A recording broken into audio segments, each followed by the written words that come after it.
Welcome to Think Global. Today we delve into why the UK is on the brink of bankruptcy. The UK is in the news. Bad news, the economy is struggling. Some say it's on the brink.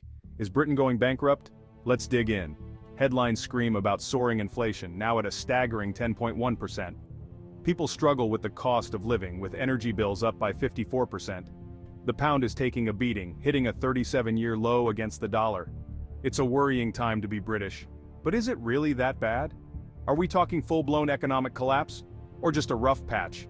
We'll break it down, explain the jargon, and hear from people on the ground. Buckle up, it's a wild ride. Let's talk numbers. Inflation is high, really high. It's a topic that's on everyone's mind, and for good reason. The cost of living is skyrocketing, and it's affecting every aspect of our daily lives, over 10% at its peak. This isn't just a number, it's a reality that impacts our wallets and our well-being. When inflation hits double digits, it sends shockwaves through the economy. Historically, the UK hasn't seen such high inflation since the 1970s. Back then, it was driven by oil crises and economic policies. Today, it's a mix of global supply chain issues, Brexit impacts, and pandemic recovery. Projections suggest that inflation might stabilize, but not before causing significant economic strain. That means your money buys less. Every pound you earn has less purchasing power. It's a harsh reality that many are grappling with. The essentials, the things we need to get by, are becoming more expensive. Your weekly shop costs more.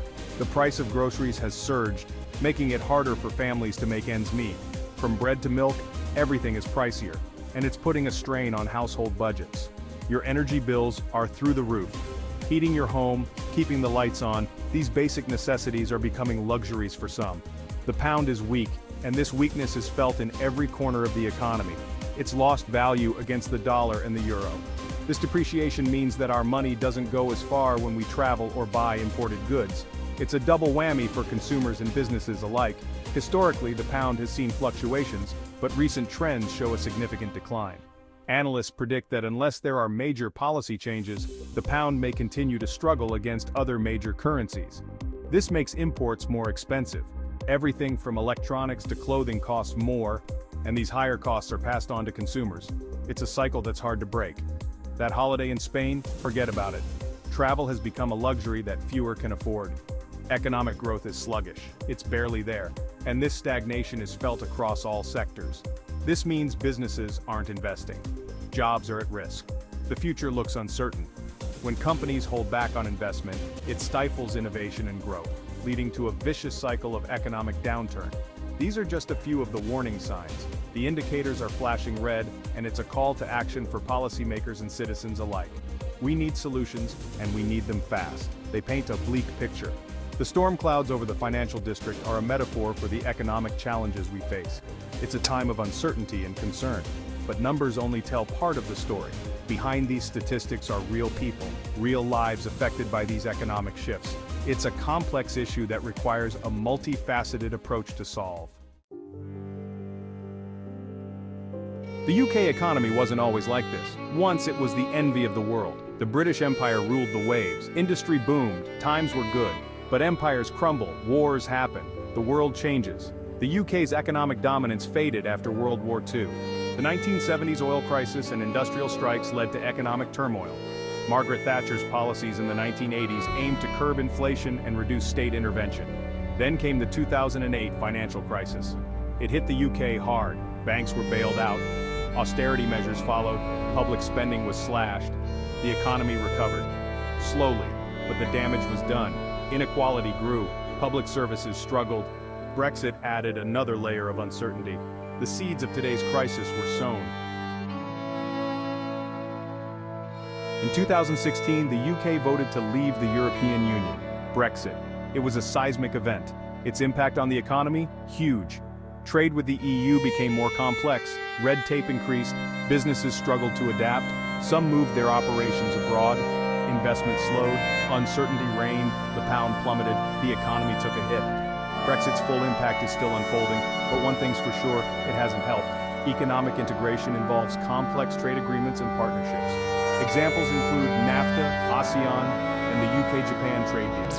These agreements facilitate smoother trade and economic cooperation. For the UK, leaving the EU meant navigating these complexities alone. The challenges of economic integration are significant and Brexit has only added to them. Section 5. Public services on life support, healthcare, education, and more. Remember austerity? Years of cuts have taken their toll on public services. The NHS, once the pride of Britain, is stretched thin. Waiting lists are long, with over 4.4 million people waiting for routine operations. Staff are overworked, with a shortage of 100,000 staff members. Education is struggling too.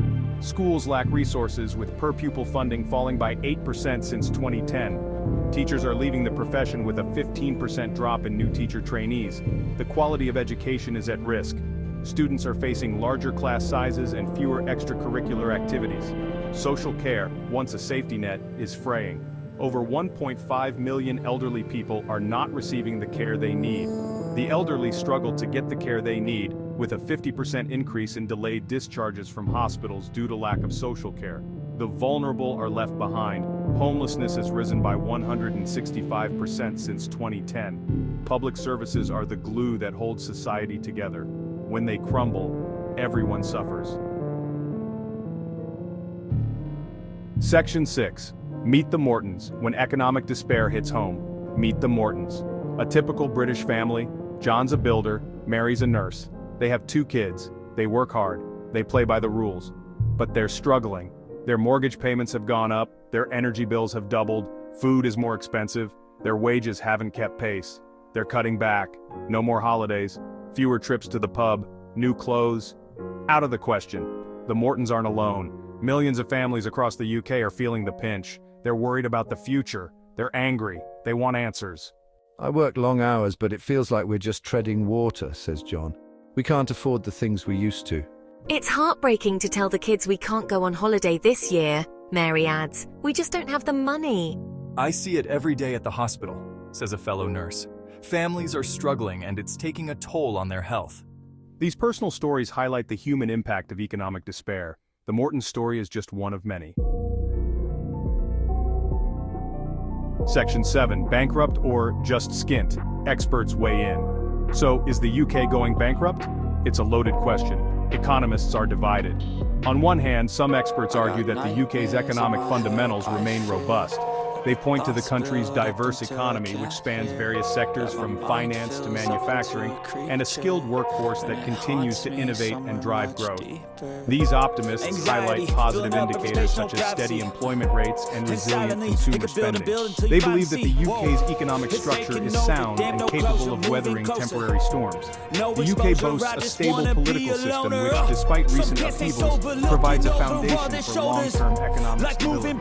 The presence of world-class educational institutions and research facilities also contributes to a competitive edge in the global market. However, not everyone shares this optimistic view. Some economists are deeply concerned about the UK's high levels of debt and sluggish productivity growth. They argue that these issues, compounded by the uncertainties of Brexit, pose significant risks to the economy. The pessimists point to the challenges of navigating a post-Brexit landscape, where trade relationships and regulatory frameworks are still in flux. They worry that the UK's economic resilience may be overstated and that the country could face prolonged difficulties. These experts warn of a long and painful road ahead, with potential for increased unemployment and business closures. They emphasize the need for strategic policy interventions to mitigate these risks and support economic recovery. The truth, as always, is probably somewhere in between. While the UK is undoubtedly facing serious economic challenges, it is not on the brink of bankruptcy. The situation requires careful management and a balanced approach to navigate the complexities ahead. The UK is facing serious economic challenges, but it's not bankrupt. Not yet, anyway. The future will depend on how effectively the country can address its current issues and leverage its strengths to build a more resilient Gotta find a way to get some energy. Gotta find someone who's a good friend of me. I need purpose to make it all worth it. I'm still searching and I'm still learning. Taxing, spending, and praying. In the heart of Westminster, decisions are being made that will shape shape the future of the nation. The iconic British Parliament building stands as a symbol of democracy and governance, but within its walls, the challenges are immense.